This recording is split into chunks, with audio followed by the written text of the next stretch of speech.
Reacting to the carelessness nature of the central government in resolving the COTU political problem, even after 4 months of wide-scale violence in Manipur, the Committee on Tribal Unity (COTU) Sadar Hills Kangpokpi has decided to intensify its stir.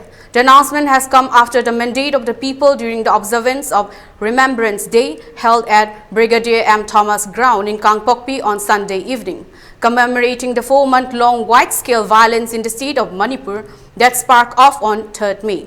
On the sideline of the observance of the Remembrance Day, COTU's General Secretary Lamin Lun Singsit urged the centre to expedite the process of granting separate administration to the COTU people and also decided to intensify the ongoing economic blockade along the 2 national highways. He also appealed to the transporters ferrying essential commodities to refrain from plying on these 2 national highways in a view of their announcement of the intensification of the economic blockade.